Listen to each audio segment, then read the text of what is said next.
Bonjour à tous, aujourd'hui nous allons improviser un Gymel en sixte supérieur avec bassus.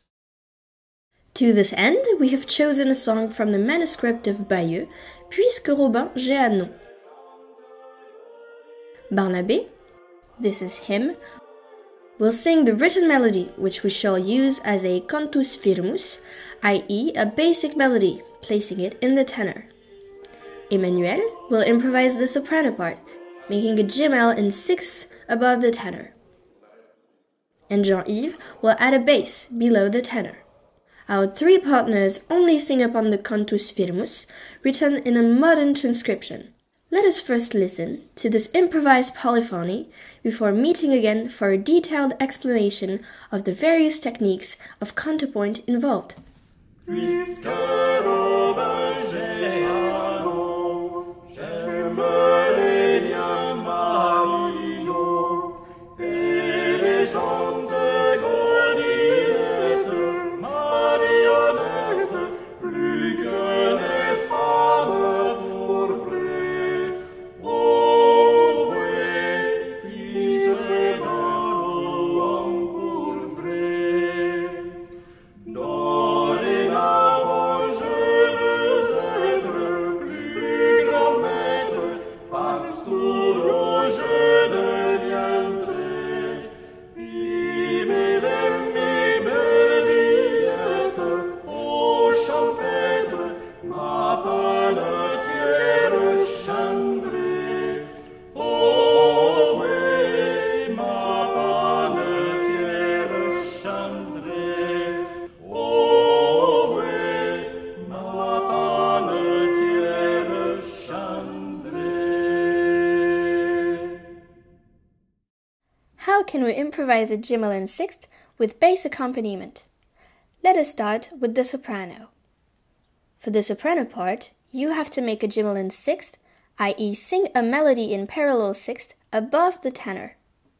To do this, the singer can visualize thirds below, which, through the mere effect of his or her high-pitched voice, will sound as sixth above. Incidentally, in our examples, the tenor is noted in treble clef at the octave. In bass clef, it would be noted this way. In this case, we could thus visualize the Gymel, which would therefore always sound here. We could also read upon a cantus firmus, written in a C4 clef, which is often suitable for tenors. It could be visualized thus. Lastly, we can also read upon the original manuscript, so beautiful that one wouldn't dare to write on it. Now let us get back to the point. Besides parallel sixth, the soprano must be able to make beautiful cadences. To do so, he or she must take notice of the places where the tenor descends by stepwise movement, most of the time at the end of a phrase. This melodic movement is called tenor cadence.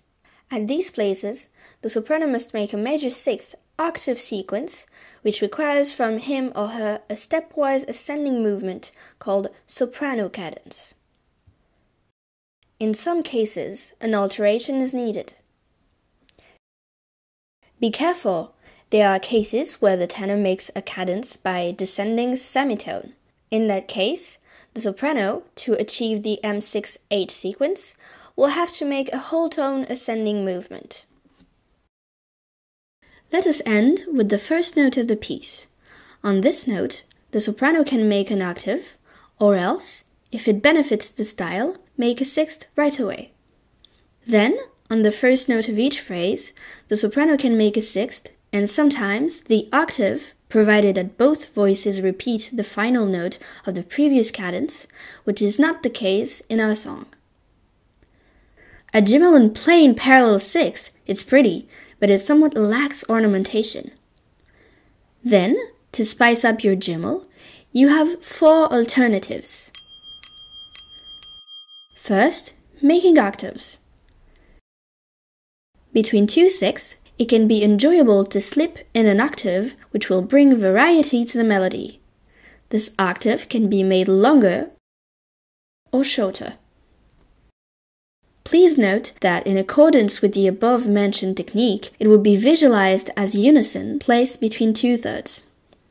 You can also easily make passing notes and embroideries. For instance, here, a delicate embroidery from above, and there, a passing note, which is achieved by filling out the third in the melody.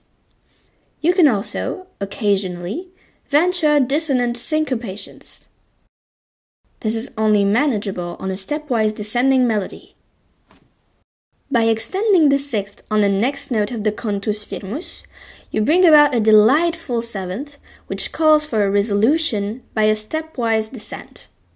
The seventh is like a tiramisu, so delicious that you can have several helpings on end.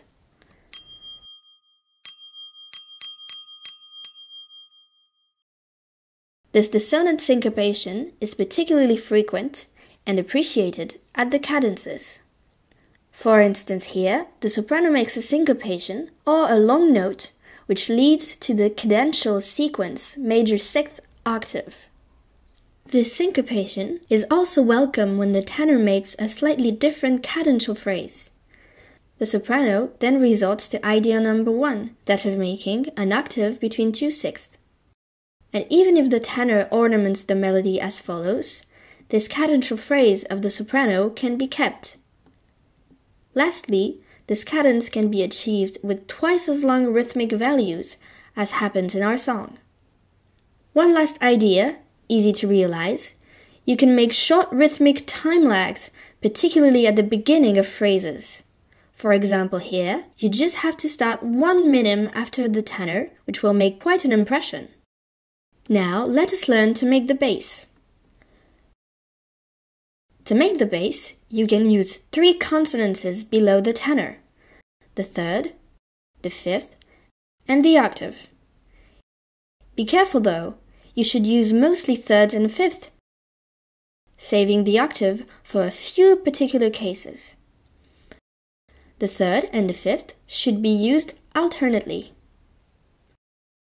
Consecutive fifths, indeed, are not allowed in Renaissance counterpoint, and making consecutive thirds amounts to making the same melody as the soprano, an octave below, which is not desirable either. Here is an example, taken from our song, of a third-fifth alternation. Let us make a few remarks. On the repeated notes of the tenor, the bassist also makes repeated notes, but he could also change his note while keeping the alternation third-fifth. In this matter, good taste must be the guide. On the first note, the bassist here chooses to start with the fifth. This is a sure sign of great experience, for if he started with a third, he would quickly reach a deadlock. In Renaissance music, indeed, augmented melodic fourths are simply ruled out. The bass must thus be aware of this kind of problem and anticipate a solution. If he was a bit sleepy or tipsy, he still has, in our case, a last resort alternative, making 2 notes against 1. Watch out, are you ready? Third, fifth, third, fifth. Isn't that wonderful? Besides, the thirds of the bass can sometimes turn into tenths, especially if they create contrary movements with the tenor. They can also allow the bass to shine in the low-pitched notes, the least that can be expected.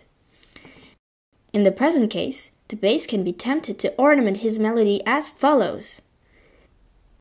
He thus creates an octave, surrounded with passing notes. Please note that the octave is used within the framework of a stepwise movement, and of contrary movements between tenor and bass. The use of an octave by contrary movement also appears in another passage of our song. In any case, the octave must be used sparingly and advisedly. Lastly, we have to mention the bass cadences. If the tenor makes a cadence by descending tone, then the bass will make a fifth unison sequence, or a fifth octave sequence. If, on the other hand, the tenor makes a cadence by descending semitone, then the bass will have to make a third fifth sequence. In this cadence, the soprano can end on the octave, as we said earlier, or else on the major sixth. Let us now watch an excerpt of our video in which Jean-Yves, our bass of the day, puts to use some of the brilliant ideas mentioned above.